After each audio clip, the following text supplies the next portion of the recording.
There it is. Awesome. Okay. Sorry about that. So once again, this is the session that we're going to be talking about, and we'll be going over.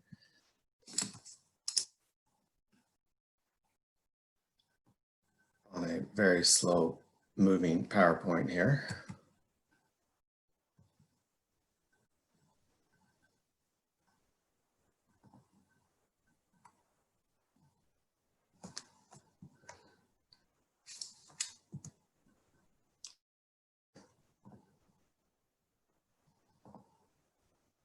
Okay, hopefully you can see all this. Sorry, technical difficulties here. So where you towards an international education, it's very important. Obviously, you are going to, like I say, have some memorable moments getting your education. And whether that be abroad or not, there'll be memorable moments. Obviously, educational moments will come along with that.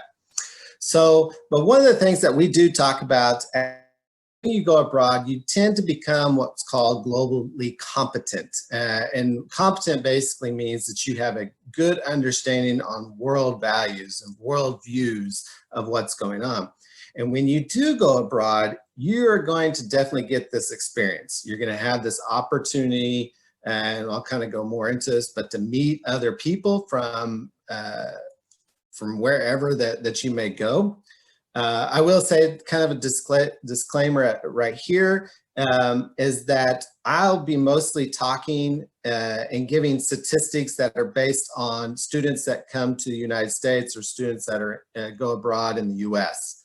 Now, those statistics are by the US, but I guarantee you they're not far off wherever you go, whether you go to Canada, the UK, Australia, you know, Russia, you know, Brazil, wherever you may travel to, on the benefits of going abroad are roughly going to be about the same.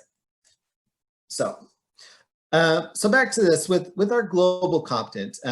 This is what we would like for you to achieve as you're going abroad. Not only, like I said, you'll be getting your education, but the mindset, the abilities of having this worldview of what's going on. So you'll have this access to all this education. If you come to the United States, you're going to get probably some of the best education that you'll find worldwide, no matter what school you go to. The educational system in the United States is phenomenal. When you're there, when you're when you're kind of going through things, you'll have this open-mindedness towards new ideas and cultures. Obviously, you're going to be interacting with Americans, but you'll also be interacting with other people from all around the world. You'll also have this ability to collaborate with cross-culture. Cross-culture means you'll have your culture that you take with you to like the United States, and be able to share that along with other people sharing their cultures, and you get this better understanding of kind of what's going on. And so these are just all these kind of benefits. So also something that companies and something that you will do is be kind of a risk taker. Not necessarily that some people may say that, well, a risk taker could be bad. But not necessarily. A risk taker is you are taking a risk. Obviously, you're leaving your home country, you're leaving mom and dad, your family, and you're taking that risk to go to the United States, which is that's an accomplishment just in itself. You're just making that first step to say, hey, I'm going to leave everything that I've been around all my life almost, and I'm going to go to another country. That's a big risk, and hopefully through the benefits of when you get to that campus, it's rewarding. And for sure, you're going to learn new things. Not only will you be educated, but you're going to learn. If you come to the U.S., you're going to have a different world, what's kind of going on, possibly even the different what the media says towards what everything else is around the U.S. But you're gonna have this new skill of understanding the value they may have. And then the commitment ideas towards diversity, and you'll be interacting with a lot of diverse people. Definitely in America. America is made up of a diversity, and people have their ideas, multiple ideas and whatnot. But in culture, the U.S. is a kind of a mess-posh of different cultures in which you can see and view and interact with.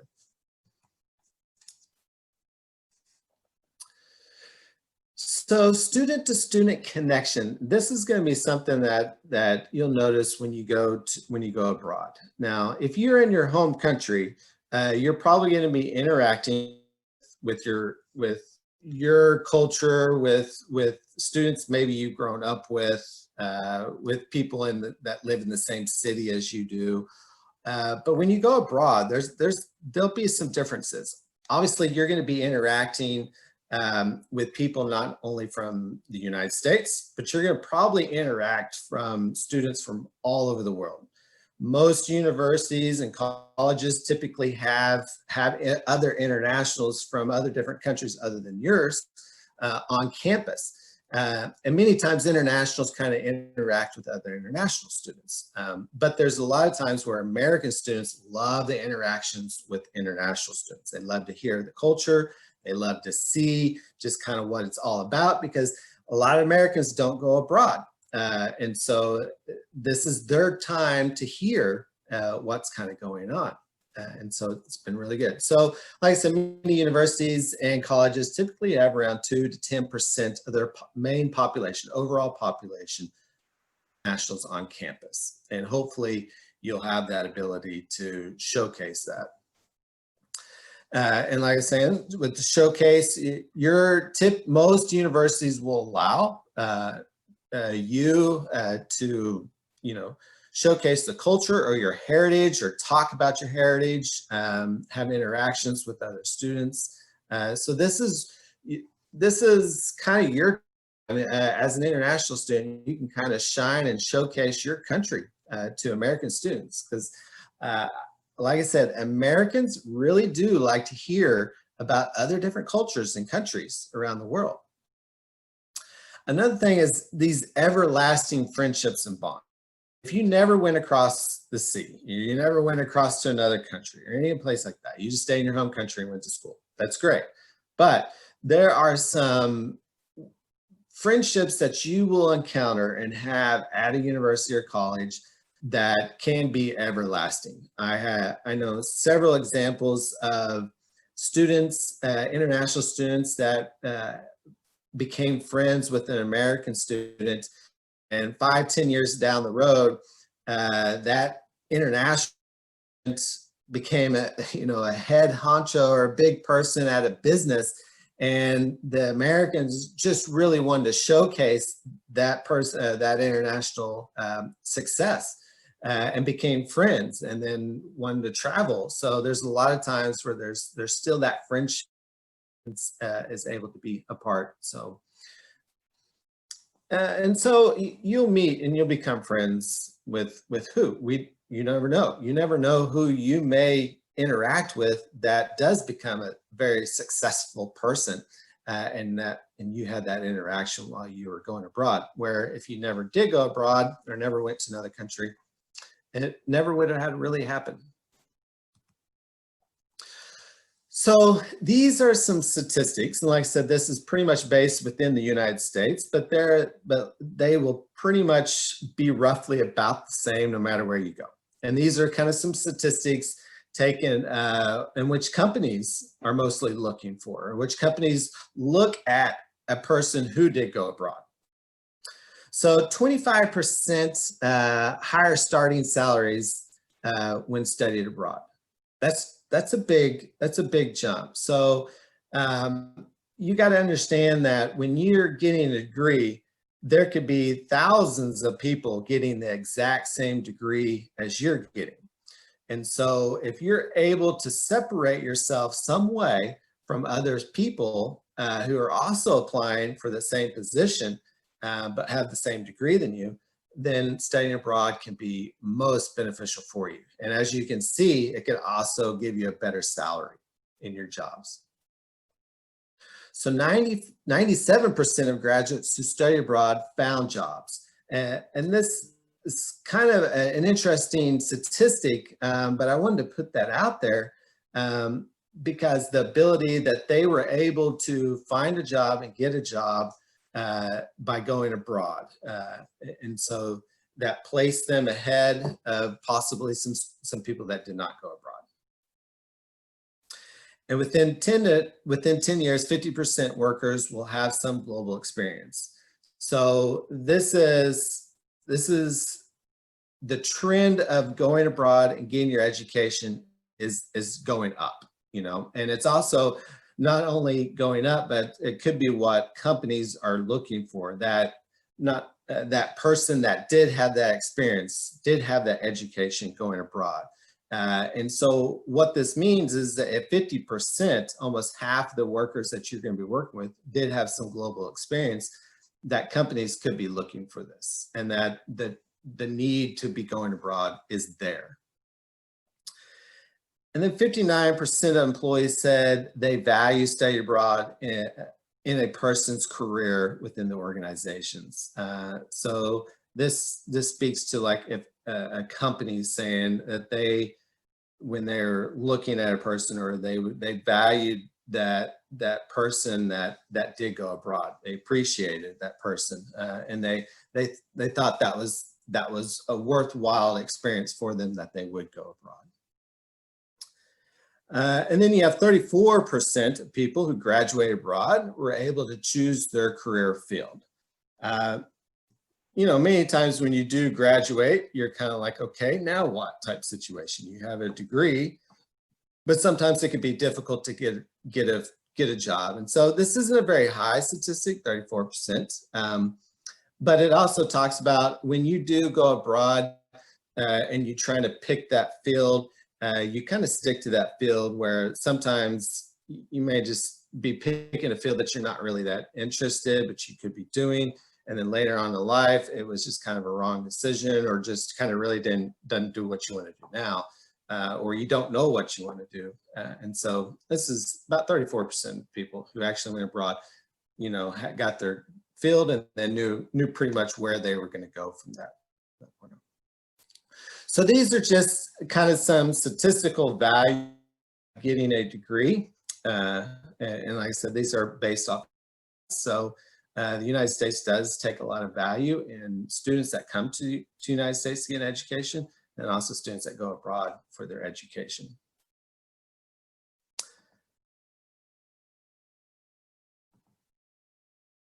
And that is me. I'm very quick with that. Oh, there we go. Like I said, I just wanted to provide just a few little statistical benefits of going abroad, how that can place you otherwise towards other people when you're looking for a job once you've gotten your degree. Also, the moments that you will have when you get your education if you went abroad. Trust me, you will not forget the time that you said, well, I went to the United States and got my education. And you'll probably remember every second of that moment of when you went to the US to get your education. So,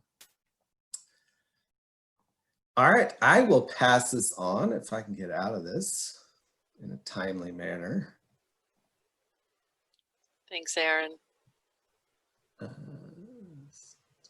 think I can just go. There you go.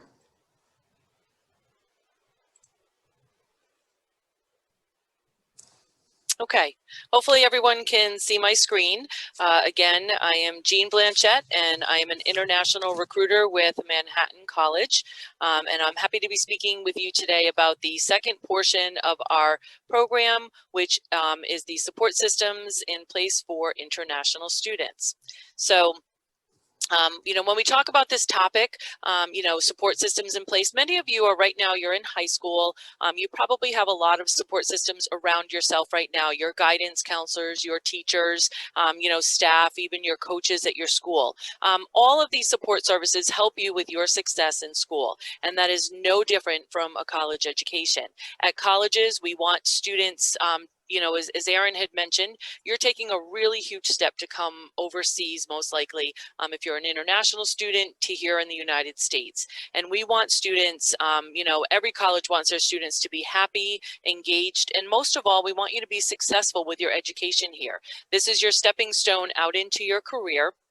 And it's important that you have all of the systems in place around you that will make you into a successful graduate of any college. So let's take a look at some of those support services that are in place. The first office that I'm going to talk about is the International Student Services offices. Any college that welcomes international students will have these offices on their campus. This office is really set up to assist international students with getting acclimated and transitioning right into college life from your home. What types of support services could this include? Let's take a look at that. The first thing is before you even get to campus, you may be engaged with this office because they assist students with their visa services. So once you're accepted to a college as an international student, you will actually have to get some paperwork done to obtain your student visa to be able to study in the United States. And this is the office that supports that for you. So you will put in your paperwork and they will give you your Form I-20 along with your instructions on how you'll get your visa through the U.S. Consulate office in your country. And this is a great support mechanism for you. They're willing to work with students. Every student might have a different situation that comes up during this process, and this office is definitely someone along with the admissions office who would help you. Then once you arrive in the United States and come to campus, this office kicks right in again, and they're going to help you possibly pick you up at the airport and get you to campus, get you settled into your dorm room.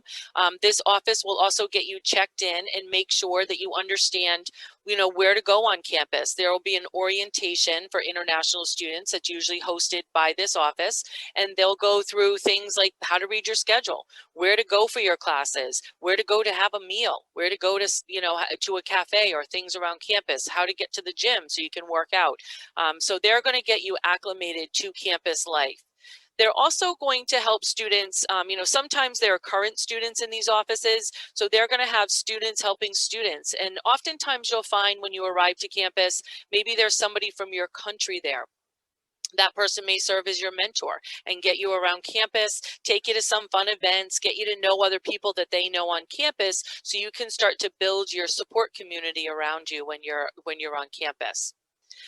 Other ways they make students feel welcome is by running different events or programs for students. So, many times they'll coordinate gatherings or festivals on campus, cultural events where sometimes maybe around a holiday, we're coming into the holiday time now. And unfortunately on our campus, we're not going to be doing a lot of these events due to the pandemic. But when the pandemic is over and we're able to go back to these types of things, we might have a cultural festival where you bring a food dish from your country and you talk about the customs and traditions you have in your country so everybody can learn about what everybody else does in their countries when it comes to certain holidays.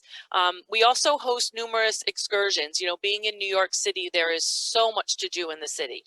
So we'll take students out to, a Broadway play. We'll go to the various museums that are around here or different regional area attractions, a zoo or a baseball game or things such as that, to get students to go as a group and, maybe go, to the top of whatever building and look out over the beautiful Hudson River to see what's going on there. So there's lots of things for you to do, and the International Student Services Office really tries to get students, make sure you're engaged, but make sure you're also supported in your education for anything that you may need. As Aaron mentioned, you've got your home away from home at a campus, and sometimes you just can't, pick up the phone and call your parents because it's the middle of the night there. So you're going to want to come into this office, and their door is always open, to help students. They'll also help you with your on or off campus employment. Many students need to work or want to try to find some sort of work while they're here. And so this office will help you make sure that if you're going off campus, as in a practical training sense, that you're in compliance with your student visa, or on campus that you also are in compliance with your visa. The next area that supports you in your education are academic and learning services. Many of the support services that are available through academics, you may already receive these now. Sometimes students need to go for some additional tutoring to help understand a certain topic a little bit better, or a certain subject a little bit better. So we have, peer tutors or professional tutors that are available on college campuses, and they'll help you get through a subject and teach you outside of the classroom to make sure that you can gain a full understanding. Another area that students sometimes struggle with is writing, and many colleges support students through these efforts through writing centers. Writing centers are available, and they're built for students to help you with assignments, your term papers, your research projects, things such as that. They can help you, define topics, organize your materials, or even they'll analyze your draft and give you some ideas for revision, so you can go back and they'll help you through certain revisions and iterations of your paper to make sure that it's on topic. But writing centers are very valuable. Many students struggle with this and look for support in this. And so you're going to want to look at your campus and see if this is available. There's also student success and learning services. And what do I mean by student success? Student success is there to help you reach your academic goals. We mentor students, or these offices can mentor students to not only improve with academic skills, but self-management skills. How are you doing with your time management? Are you setting goals for yourself? Are you on track with your, your different types of courses that you're taking? They'll help you with things with decision making, how to decide what to take or what internship. You're going to be, gaining your independence in college and looking to make some self decisions out there. And they'll even walk you through professionalism. What is it like to be out there and go talk to somebody? If we are hosting some sort of career workshop for you, how would you present yourself if you walk up to a booth and meet a corporate recruiter? What would you need to know from them from an internship or a professional, maybe getting a job perspective? How would you approach them, and what is it like to, what are the customs in terms of speaking to them about their job? So, our Student Success Office has a whole breadth of programs that they offer. And in addition, the learning services are there. If there are any students who have certain learning programs available to them right now in high school and need to continue on with those, such as untimed testing or things such as that, those are also available at the college level. And you would speak to our offices about this to make sure that your services are there so that you can be successful in your academic career. Things that we run, special programs. We have a college 101 workshop that helps students do, learn about how to manage their time, how not to procrastinate, how to work in groups successfully. When you come to college, there's probably going to be a lot of group work. And so you're going to find that at your colleges, you'll have plenty of different workshops that you can attend that will help you be successful. If there are any of you out there who struggle with English, maybe you are coming to take English classwork at a college, that's one aspect that you'll be able to do. But outside of class, we have a lot of students who are nervous about engaging with others in conversation. Many colleges, and Manhattan does this as well, we have peer mentors that sign up to help students. We might meet you at a coffee hour, or sit outside somewhere, or even a classroom, to help you just practice your English. We'll talk to you about what to say, when to say it, what's appropriate, how to pronounce different words. We have so many students that sign up for this because they want to help students with their English, and it's a great way for you to, again, meet people, learn about their different cultures, but also get a lot of practice with your English so you can get that confidence to be in class and raise your hand and ask that question in class. So that's also part of the support services that we have at colleges. Some of the other support areas that you'll find are listed here. Faculty, for example, are going to be your support mechanism for your classwork, but they're also going to help you, through office hours. They have availability. They will also have, research opportunities. If you're getting ready to graduate and you're looking for a contact in industry in a certain area, they may be able to help you with their industry contacts. Oftentimes they've worked in industry and they have several contacts from their former jobs that they've held or positions that they've held. So, you know, your faculty, you can rely on them as a support mechanism.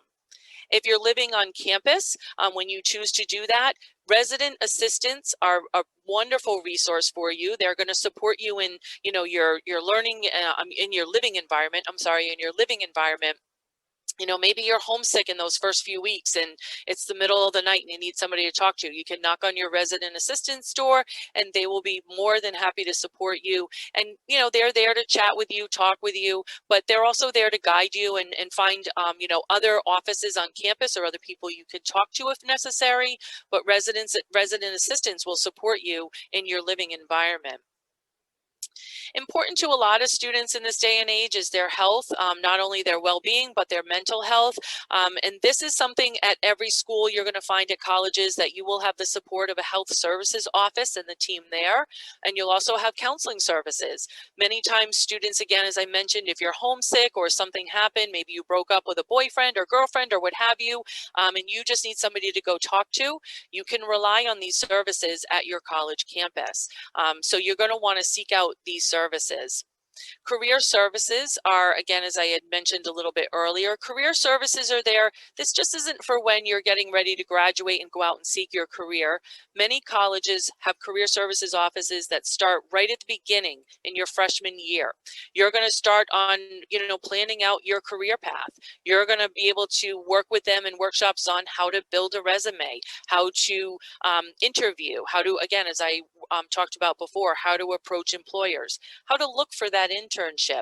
So this is a great support mechanism for you that you should be seeking out right as you start school. You know, you only have 4 years, which might seem like a long time, but when you're out of college and you look back, your college years, unfortunately, are like a flash in the pan. And so you're going to want to make sure that you take advantage of the services, you know, networking, interviewing, researching your career. One of the other ways colleges support students is through student clubs and organizations. They'll have things set up for you, whether it's an academic club, a recreational club, like going skiing. If you've never seen snow before, if you're from a country that doesn't necessarily get snow and you want to go out and check out what it's like with people skiing or snowboarding, you can do that. Many colleges support fraternities and sororities, which are groups you can join and do a lot of with leadership. They have leadership positions in student government, but then they also have recreational gaming clubs or fun things that you could do. So you are supported outside of the classroom. You won't be bored at many of the colleges that you go to because they want to make sure that you're engaged and that you're broadening your horizons and making yourself available to all of these new opportunities. And even if you're an athlete, believe it or not, your coach and your fellow teammates are a great support system as well in terms of answering questions or getting you guidance on where you need to be around campus. So, you know, when you go to college, you know, you're going to have to start self-advocating for yourself. You'll have a wealth of support services around you. These are just a few that I mentioned. And when you're researching your colleges, make sure you look out there and look around the website and see what types of support services are available to you. If you need certain services, you're going to want to make sure as you're researching your colleges that you definitely look into that and make sure that those are available for you, because again, it's all about your success and making sure that you have a well-rounded education in college, but that you're also prepared when you graduate to step into that first career. I want to thank you so much for your time today. As I mentioned, I am from Manhattan College. We have a booth at this fair. We have some great undergraduate and graduate programs in the areas of business or engineering and health sciences. So make sure, if you haven't done so already, I know on the participants list, I've seen a few of you that I've chatted with, but make sure that you stop by my booth and Erin's booth as well to learn more about our programs. And at this point, we can open it up to the Q&A. I'm answering one now.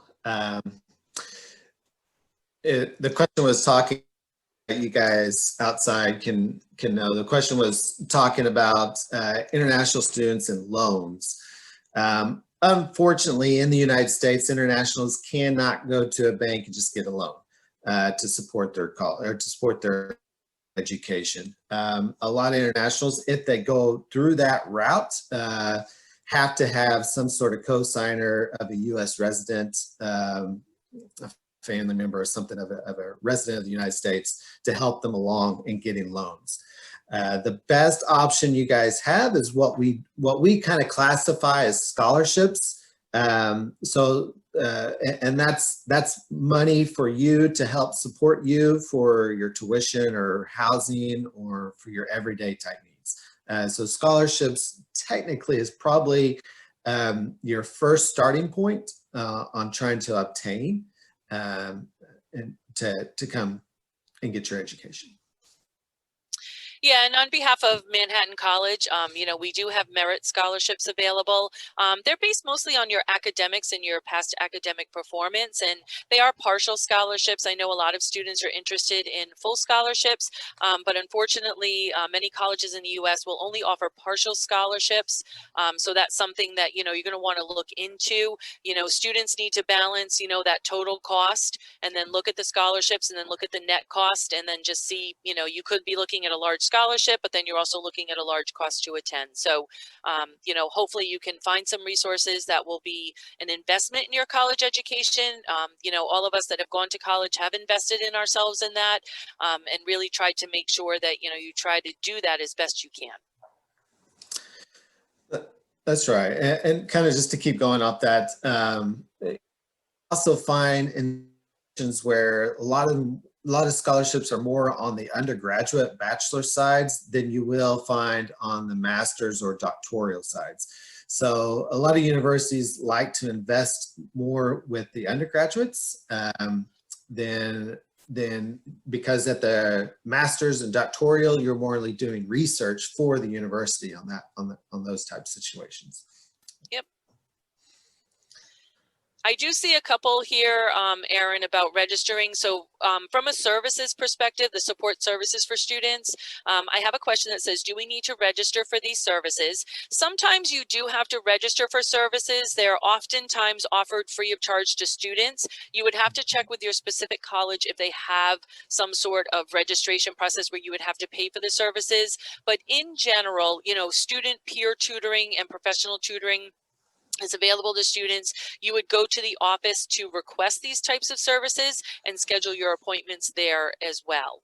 And the second question, are these services available at universities nationwide? Which is a great question.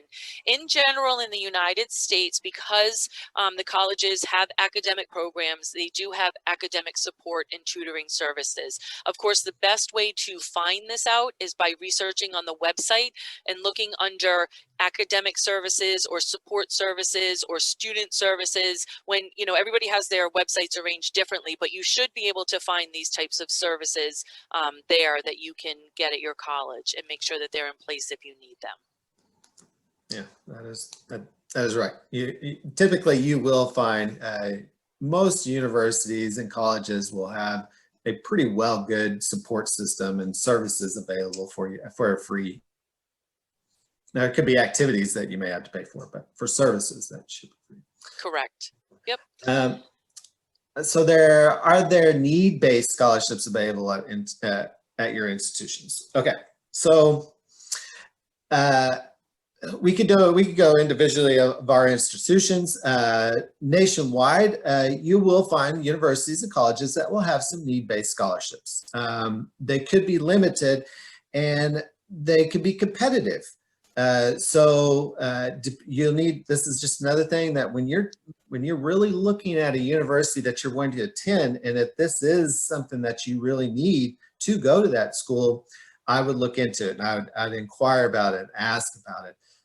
But I will say that most need-based scholarships could be limited on dollar amounts or limited on the number of scholarships available for that particular semester or year.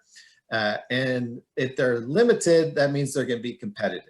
And just be cautious of that. At our particular institution, we don't necessarily have need-based scholarships for incoming students, but more for our current students. And they are limited on dollar amounts. So it's not like you will get a complete full if you need the money. they are limited. But for incoming students, it's strictly academic-based scholarships.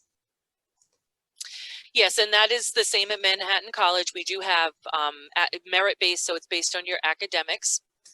There is a range, and it depends on a lot of factors, including sometimes, even though we're test optional, we will consider SAT or ACT scores. If you've done very well on those, you can gain higher scholarships. So if you are a student out there that's looking to come in as an undergraduate student, you may want to check out if there are SAT, through the College Board, if there are SATs available in your area as you're looking to come in for the fall semester. So take a look at some options, and also research on the internet.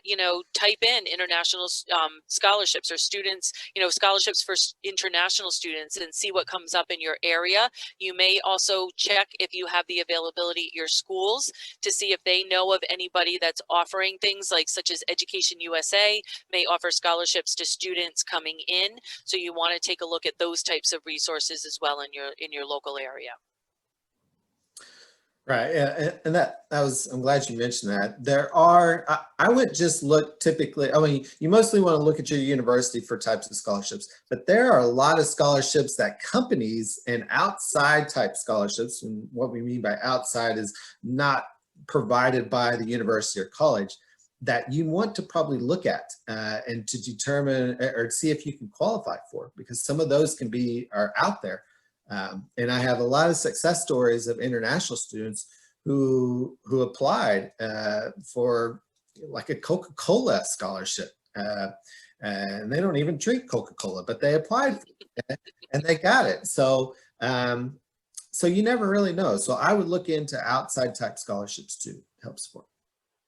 So it looks like scholarships is a hot topic here. Yes. And just to let you know, at Manhattan, you don't have to apply separately. The scholarship is a consideration at the time we review your application.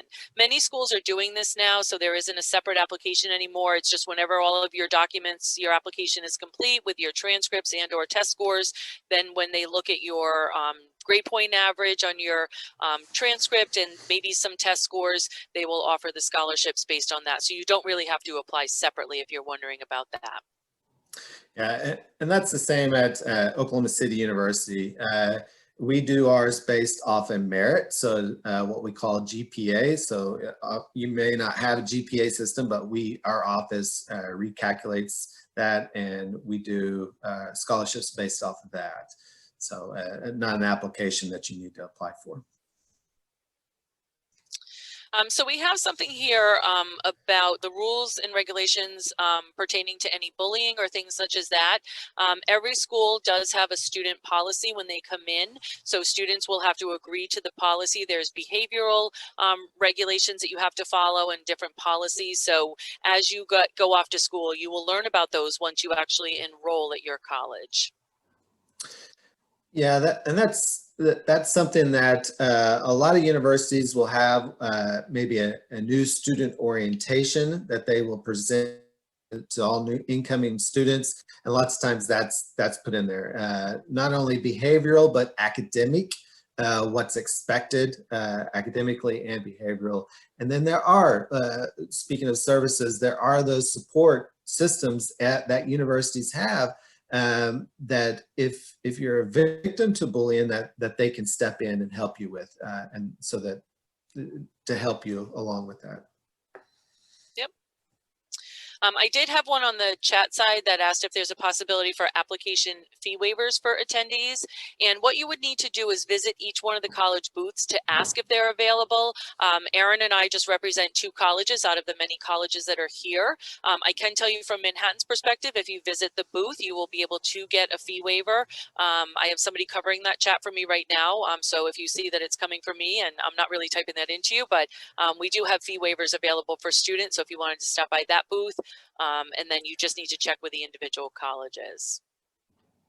And likewise with us, we're very similar. We have a fee waiver. So if you do stop by the booth, please let us know, or you can send me an email, and we'll help you out. Yep. Go ahead, Erin. You may need to go. I have okay. to ask. I'm on a That's fine. Talking about it looks like honors programs at the colleges and how that usually works. Students can apply for an honors program. Many different colleges have them where students can come in and do their coursework in an honors type program. It's structured that you'll have more challenging, rigorous curriculum. When you apply to a school, you can definitely ask if they do have an honors program and what that would entail. Students will have to maintain certain grade point averages in those programs. But it will be, put on your transcript that you were in an honors program, and if you were taking some honors coursework. Some institutions will actually let you do some honors coursework and some non-honors coursework, depending on what you want to do. But again, that is definitely a specific question for the schools when you talk to them and want to find out more information. Yeah, and honors programs can be very beneficial as far as like even additional type scholarships that can come into play. And then there's also what we have like honor societies, national society recognitions that you can be placed on your resume. So there's beneficials. It's worth looking into, I would say. Yes. Another question, are SATs still required with the current global situation, which is a great question. Many schools have gone test optional, so this is another great opportunity for you when you're researching your schools. If you have a particular interest in a school, that you would ask them whether or not they have gone test optional. Some schools are still requiring the SAT. I know that the College Board has some limited, test sessions available, but they will be opening back up safely for students. And I also had another question about a student that's residing abroad. Do they have to come back if they're a U.S. national to take the SATs in the United States, which should not be the case. When you register for College Board, you would pick the test center that you would want to take your test at and indicate what type of student you are, and then you should be able to take it where you are. If it's not available where you are, again, check with your schools. So many schools now, just due to the pandemic, are being a lot more lenient with that requirement. Manhattan, we are definitely test optional, but if students have had the opportunity to take it, then they can certainly put that test in. Yeah, and same with us. Oklahoma City University has gone test optional on that, but yeah. And then regarding AP coursework, if a school does not offer AP coursework, can this impact an application? It doesn't necessarily impact if you're going maybe for general admissions or even honors admissions. Many of the colleges look for what types of classes you take. You do take whether they're AP or not AP. So in general, I don't think not taking AP courses hurts your college chances because many schools are looking for a diverse curriculum that you've taken in high school, and that you've challenged yourself as you've gone through the years and taken, different level courses, and maybe some that even pertain to the major that you're going into. Yeah, and most universities they have their understanding of AP and a student that's not AP, and that normally does not come into conflict of whether you get picked for that school or not. Correct. Learning environment at your institution, is it more theoretical or practical?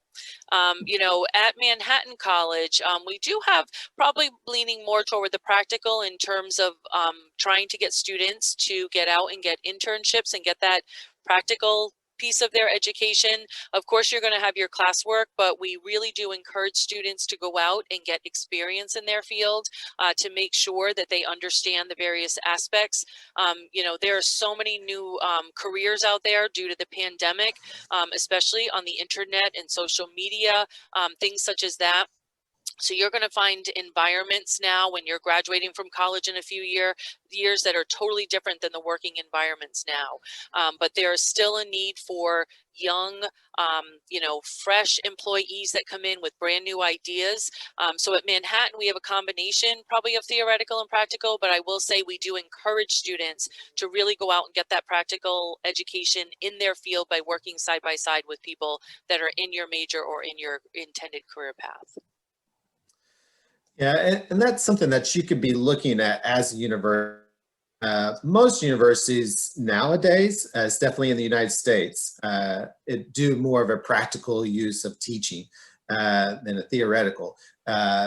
You'll find, and there's also something you need to look at how the is done within the United States. First, we'll say like the United Kingdom, or even in Canada. Canada is very similar to us, but the U.S. has a very different approach as far as the educational system, in which that we want the student to have more kind of well-rounded education than a very square and very test-oriented program. So with having more of a rounded education, you're going to get fields in, you know, history, biology, English. Even though you may be a business major, you still may have chemistry classes of that nature to give you more of that rounded educational. At Oklahoma City University, we have a very good success rate in getting our students into an internship or into a job once they graduate. So we do place a lot of efforts and a lot of emphasis on practical teaching, because that's typically what companies want to see their students coming out of. They understand you're a very smart person and you're going to get that education, and you're going to get that book knowledge, but are you practical and able to do the job at hand? And that's where universities in the United States both thrive in getting the students ready for that. So. Yep. We do have a couple of questions about SATs, and I don't want to make anybody nervous as meaning that SATs are required for a U.S. education or to apply to college. If your country does not offer an SAT opportunity, it's quite okay. You know, some schools, again, if it's a requirement, you might not be able to apply there, but most schools right now are test optional, meaning that you do not have to submit it and it won't impact your application for admission. Many schools started going test optional years ago, so that they have not required them in several years. So Manhattan happened to have required them up until this past fall. Then we are now test optional, but please don't worry if you don't have a way to take the SAT. It's quite okay. You can still definitely apply to many U.S. schools for your education.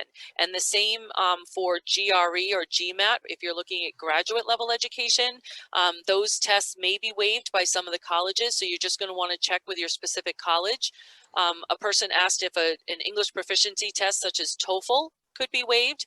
In most cases, that would not be waived because you do need to be English proficient to take classes in college and to follow along with the instruction. So if you're taking TOEFL or IELTS or Duolingo as your English proficiency, many schools are not waiving that because they need to see that you can demonstrate English proficiency for your coursework.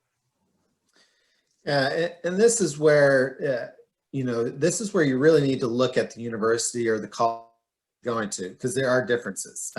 Just like Manhattan College may require an SAT, or obviously test optional right now.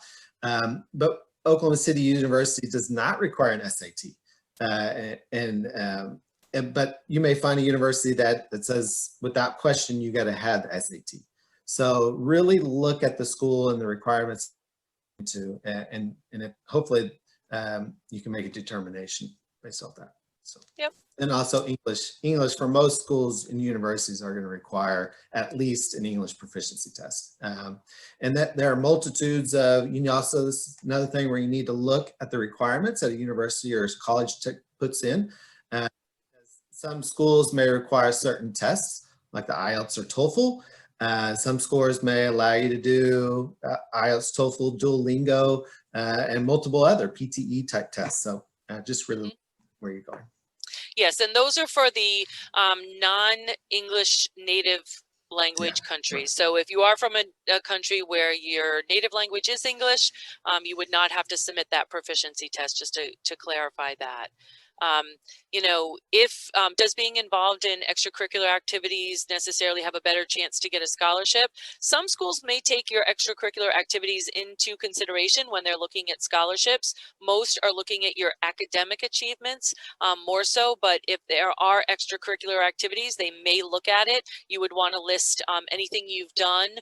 You know, this also, oftentimes students will ask about athletic scholarships as well, which are available, and that oftentimes, you know, is an extracurricular activity that they're looking for a scholarship for, and that really is up to the coaches. Many schools are part of the NCAA division here, and what you would have to do is work specifically with the coaches on whether or not you would be eligible for a scholarship. There is a certain process that you have to go through in order to have that conversation.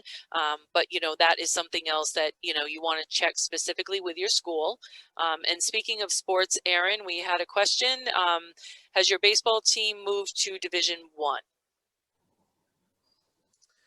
Well, so this also gets very interesting because depending upon the school you go to, there are athletic division levels in which students will take part in. And you have Division I, or you have Division II, you have Division NAIA, and then you have some other divisions even lower than that. So it really just kind of depends on what you're going into. If you want to pick a Division I type university, then obviously they would be playing Division I. If that's your goal, is to get into a Division I school to play, then that's something that you would need to look at. Or also, I would take into consideration, you know, a lot of times, a lot of students are applying. Just have to look at a lot of students, especially in the Division I area. And so just because you may have not gotten into that Division I school, I would look at other divisions too. Because there could be a possibility where you could be in a Division II or an NAIA type division and playing and starting and performing very well. Whereas if you're in a Division I, you're just sitting the bench, or you're not really playing that much and you're not getting looked at by the pros or any of that stuff. So Division I, getting in Division I isn't everything. So I would definitely look at it. Yep. And just to stick with extracurricular activities, we had a question about certificates being required. There is really not necessarily proof of extracurricular activities. We have you list them on your application. But again, if somebody needs to check if you've done extracurricular activities, like you've been part of your student government, maybe you were the treasurer for your class, or maybe you held another position at your school, we aren't necessarily checking every extracurricular activity that you've done. But you know, you don't have to submit your certificates unless, of course, you've won a national award. Like, let's say you were part of an organization where you were and you competed in a business competition and you won the national award in your country, then of course, yes, you would want to submit that because that shows a high level of achievement. So depending on how much you have for extracurricular activities and what you've accomplished within those extracurricular activities depends on what you might want to submit for your application. That's right. And then I had one up here. Are lectures and activities going to be online or offline considering the ongoing pandemic? Right now, we gave students at Manhattan the opportunity to work online through some of their coursework, but many of the students came to campus in the fall. Of course, we have social distancing and cleaning and everything in place. So the students right now are in hybrid situations. We don't have students congregating in one large classroom, for example. Some will be in class and some will be hybrid. For January, we're looking at something of the same model, but of course it just depends on where the vaccinations are going. Obviously, with them getting traction around the world right now, things may change for the springtime, but we're planning on having the same level of plan that we had for the fall in place for the spring as of today. Could change in a week or two, we don't know, but that's where we are right now. And the same at Oklahoma City University. We went towards having in-class sessions with distance spacing within the classroom, and then also we had different services available for students at the university if COVID should exist with them. And we also created hybrid online, and we plan on continuing that effort going into next semester too. So. How will international students cope with the new culture at their campus? So I'm not sure if this person had joined us a little bit late in the presentation, but again, I did speak about a lot of support services for international students. First and foremost, your international student office at the college you may go to. They are a great support mechanism to help you work with you in terms of anything that you need. If you need support assistance in getting adjusted to living in the United States or the culture around campus, they are going to do that with you. But then we also have academic support and student success areas, health services and counseling areas that will also help you get acclimated. And of course, if you're living on campus, we've got some wonderful resident assistants that work with students that may even be from your home country. You're going to be hopefully connected with somebody if you're from a country that has students at the campus from maybe even your same area. That is a great way to build support. A lot of students here that are from certain countries have that support network, and they get to know each other rather rapidly, and they support one another as well. So rely on the staff and the students, and really self-advocate and put yourself out there to walk into an office and ask for help if you need it, because that's what we're all here to do, is to help you be happy and be successful during your college education. Yep, that's right. Okay, so how does the process of submitting coursework, essays, documents, etc. Vary for international students? So for the admissions process for students at many colleges, typically you will apply through an online form, and then sometimes you will have to email scanned documents into us of your records, or you will upload them to an application portal. Many schools have online systems now where you can just simply upload your documentation. International students not necessarily they don't have different requirements. If we need a letter of recommendation, that will be for every student. The only different requirement could be, like I said, the English proficiency exam, which we talked about, and uploading your passport copy, because we will need to know that you can travel outside of the United States. So there might be a few different things, but again, on your websites for the colleges you're looking at, if you look at the international admissions section specifically, you will see the requirements for international students that you'll need to process, and you'll also learn how you can submit those documents. Yep. Okay, are hours of community service required? I'm assuming this means for your application, which many schools may require it if they have a community service focus at their school. We don't necessarily look for this as a requirement, but it is very nice to see if students have done community service, especially if it's in a major. If they've done community service in an environmental aspect and they're looking to study environmental studies, that's great. That demonstrates that you're already volunteering in your field, or even like education. Maybe you volunteered in that way. So it's not necessarily a requirement, but could be something that you can demonstrate that you are a great candidate for your major, because you've already kind of volunteered in your field. Right. Yeah. It's at Oklahoma City University, it isn't a requirement that you have, community service or even submit anything related towards that. It is good to see, and obviously, if you're going into certain fields, like what Jean was talking about, then those are really good to see. Yep. And Aaron, probably while I'm answering the next question, we did have somebody who asked us to put our contact information in the chat area. So if you want to go ahead and do that, and then I can do that right after you.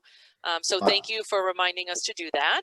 Yes, I would love to. I have a spinning wheel that is preventing me from. All right. Well, I will take care of that then. I'll do it for both of us. I'll just grab one of your emails and do that really quickly, because I know we're coming up to the top of the hour as well, but we do want to get your contact information. I'm going to, Aaron, if you want to look at the questions and answers, and then I'll go ahead and put our contact information in there real quick so that we have it there. I just need to open my email on my side. A couple other, we have about a couple other questions that I'm able to see. What about your school record?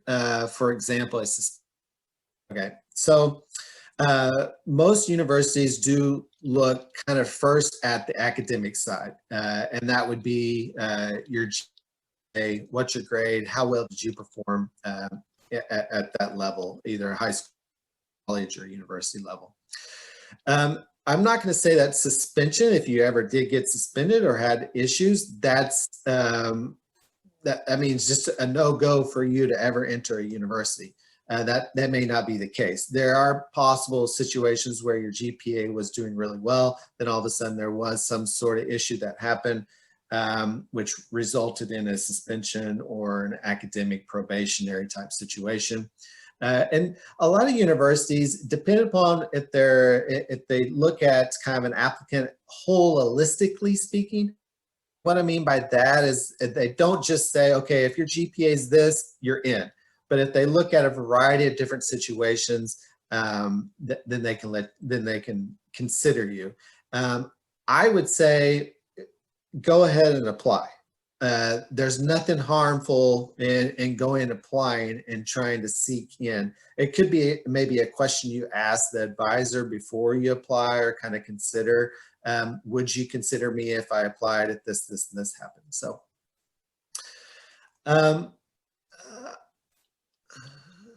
okay, so we have, I don't know if, I think I'm reading the same, that could be it. Sorry, I don't know why I can froze here. We have one about SAT, ACTs, but I think we cleared the air on that one. Yes.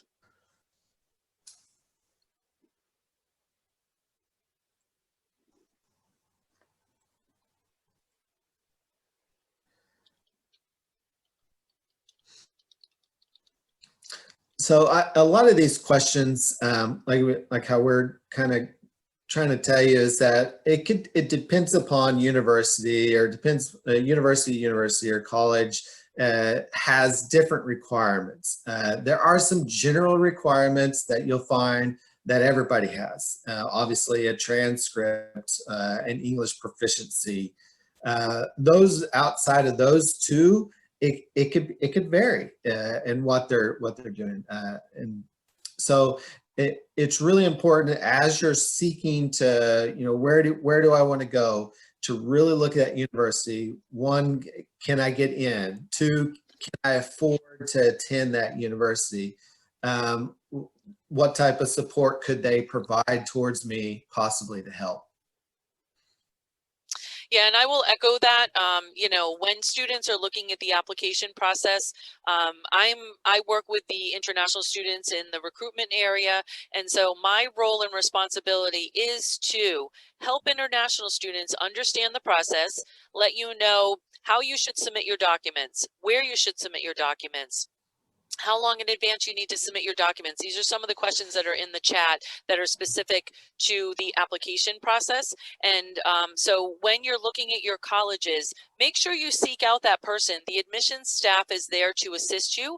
They really want you to enroll at their college. So they're going to work with you and let you know whether or not what you need to do and whether or not you could be eligible for it. So make sure, we're two colleges out of many colleges here in the United States and thousands of colleges around the world. So, make sure that the best guidance I think we can give you is to, when you're looking at a school, to reach out to First International Admissions, or admissions if it's within your own country, and talk to them about the processes. Don't be afraid to email or chat them. That's their job. That's what they're there for. And we like to answer questions. I'm in the admissions area, so I like to answer questions, and I really like to assist students because we want to see you be successful in whatever career path you're going to take and however you're going to get that with your college education. Right, and you'll find that most internationals, if not all international offices, are extremely helpful, and they do want to help. And at Oklahoma City University, we do strive to try to make this as not so painful as possible in applying. And so anytime you have questions, please feel free to email or to contact whatever school you go to contact them to find out, hey, I'm having this type of problem, or what do you think about this type scenario? So yep. We're here. Yeah, and so, right now we are at the top of the hour, a little bit after the top of the hour. So we are actually going to wrap this up. This will be available via video, and you can go back. It'll be on Worldwide College Tour's YouTube page, and you're more than welcome to go back and replay it so you can learn more. I did include mine and Erin's contact information in the chat window specifically. So if you click on chat at the bottom, you can grab that really quickly or take a picture with your phone. And if not, you can find me at Manhattan Manhattan College's booth at the fair, and you can find Aaron at Oklahoma City University's booth at the fair. We thank you so much for your time, and we wish you all the best as you search for colleges. And, you know, be safe out there, everybody. Yes, thank you for joining. We appreciate it. Hopefully you got some good benefits and ideas as far as an idea of going abroad. So enjoy the fair and thank you.